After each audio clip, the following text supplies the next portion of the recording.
Hey people, what's happening? I'll yak at you today for a little bit. It's the 7th of February, and I will focus. I will focus a little bit on Black history, or at least just some commentary from my perspective that touches on it. Okay, good deal here. Just was invited by Jamie, who does the let me get this here, the Golden Gonk um, CDs, Shaq and the Brawley Productions. He's asked me to contribute a track to one of his next releases for Bandcamp. Sure, I like that. I like the. I have several of the releases of the Golden Gonk, and they are interesting. You know, it's a variety of things going on with the people on the artist, and that it's a collective that works to keep itself afloat. It's pretty cool. Thanks for asking me. I will either choose something or create something for it. Um, but with regard to what I had said earlier, um, I definitely reserve the right to just delete certain comments. I know this band. People think Now here's what's interesting. I've been on for so long now. I'm getting a lot more traffic now on my old videos that are 10 and 11 years old, and people are talking to me as though, you know, this is like it's today, but it's cool. Yes, okay, yeah, people are very nice.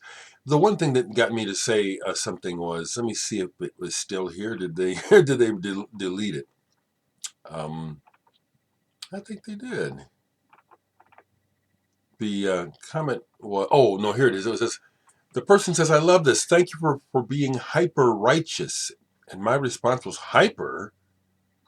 That's an interesting perception because where I'm coming from um, is reflecting the basic values I was raised on. When I was a little kid, a lot of people talked like I do. This is, to me, my response, my perception is, oh my God, the world is so sad and jacked up that someone can think that my concern and love for everyone is hyper. Is that bad? It's that bad. For some, it is. It's all about perception, isn't it? People, and that's why I will just, some comments are just not even worth my time, and I just delete them because it's like, well, here's a perception that's just obviously just, they're seeing something that's unrelated to what's coming out of me. And so I just delete that shit. But hyper, no, no, I wish that people were not such deadheads and clunkheads and on autopilot. I wish that people weren't so um, ground down by the hustle to make money and survive, that they could see these larger issues that are created by the unnecessary focus on greed. Greed is not good, like it was made popular in that movie, whatever it was, Gordon Gecko, whatever the fuck that was. Greed is not good, and to care about the future and to care about things is not hyper. I'm trying to get a message and say, come on, people, can't we do something? Can't we do something? Okay, so the other thing that's on my mind to share is a couple things regarding Black history or whatever, or just the time. The time I did watch the hip hop medley on the internet. Ice T actually uploaded on his Twitter. I follow Ice T. I like him. It brought tears to my eyes. I understand the significance of the the advent, the birth, the growth of this expression of black people in the world and how it has changed the world. And the fact that hip hop's been going for 50 years, that's something. Um, I've had my own issues with it. Some of you folks who have followed me for years have seen me make videos where I was just incensed with some of the stupid shit that people have chosen to rap about and make money. But it's not because I'm mad or hating my people. I'm hating the industry and the system that creates such parameters that this is what people have to do to make it. So that's what that's about. But the love of my people and recognizing the importance of the emergence of this expression of blackness, I recognize it. Absolutely, I do. And I, in essence, love it.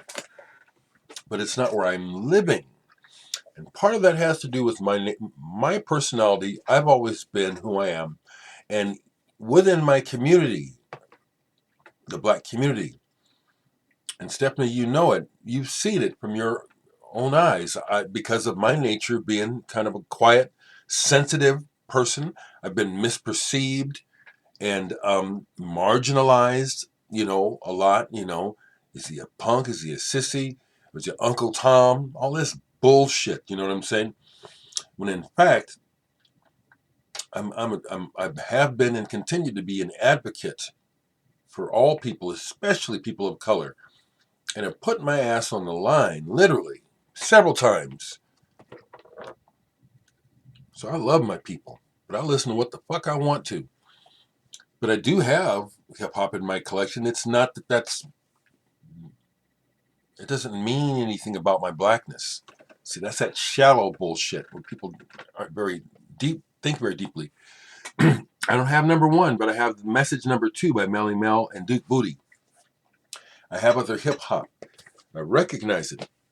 I've recorded hip hop, local hip hoppers and stuff. A friend of mine, Dave Darling, plays cello on one of Nas's records and all this sort of thing. So I don't want to hear no bullshit. You know what I'm saying? I love people and I love my people and I respect our history and what we've been through. And so it brought tears to my eyes to see the joy, the celebration, and the embracing of the several generations of hip hop.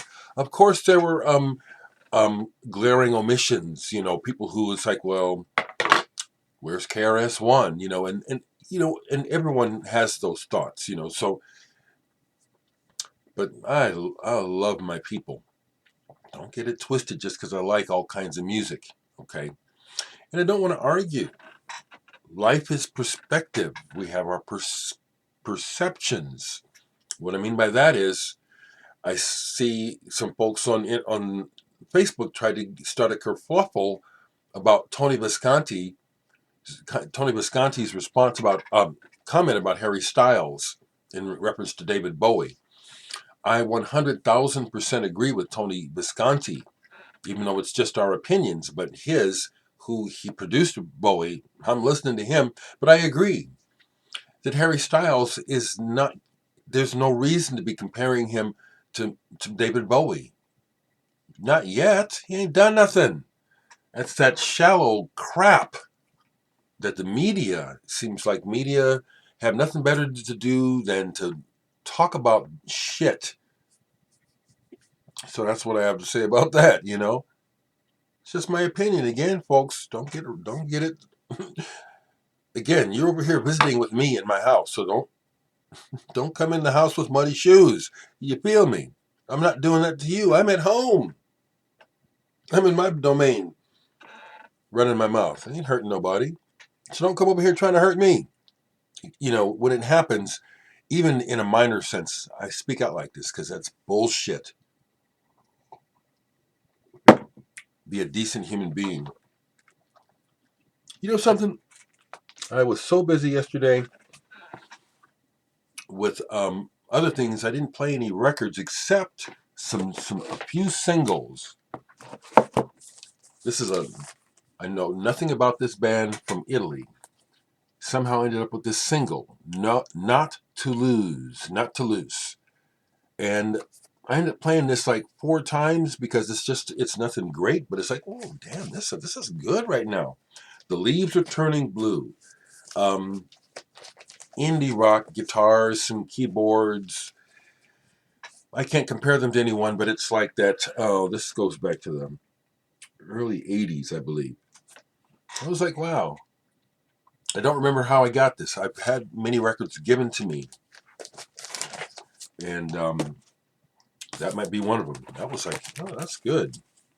What else did I enjoy? I enjoyed listening to this.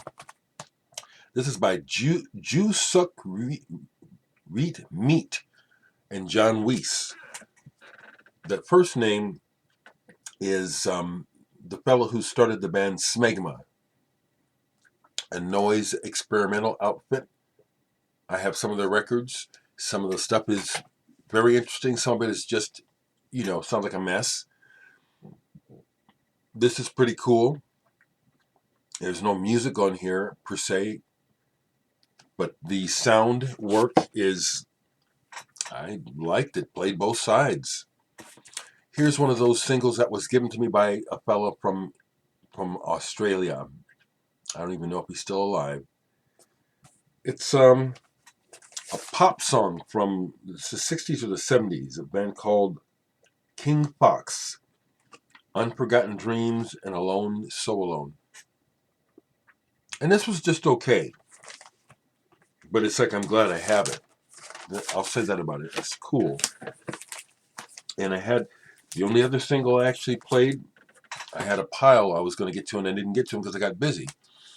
King Crimson, how cool to have a single by them. They have a bunch of singles. This is the only one I have. Heartbeat, but for the B-side, Requiem. My band Digital Sex, we used to cover Heartbeat by King Crimson. The third incarnation of Digital Sex. There's been 3 versions of the band. And the third one with John Miller on guitar, great guitarist, Grammy Award-winning musician. I don't know what he's up to now, but he could play the hell out of some Adrian Belew, and he sang this song really well. That part of my history, Digital Sex, keeps popping up. I would welcome contact and an opportunity to maybe revisit our history before it's too late, the band of Digital Sex, especially with the singer Steve Sheehan. I have nothing against him, so I'm open to it, I would love to mount a Digital Sex reunion, but it has to be through me. I started the band, not Steve. And I will continue to say that. Some people don't like it when I do this. Lead singers in bands always, people assume that that's the person. When you think of the Rolling Stones, you think of the twins, Mick and Keith, but you think of Mick first. Think about all the big bands. You think about the singer, It's another thing. I watched that first part on PBS about hip hop with Chuck D and stuff. Well done. Well done. And again, it brought back to mind all the pain that the music comes from, which is I don't want to be living in that, dwelling in that pain. I want to see the world, okay? But anyway, you catch what I'm rapping and ripping about, okay? Whatever thought it was that I didn't finish, or it seems like I didn't finish, it's gone. But you know where I'm coming from. All right, that's what I have to say, people. Check in with me. Be nice. I'm nice. Forget what it is I was in the middle of ranting about and lost my train of thought. Getting old. Hey, family.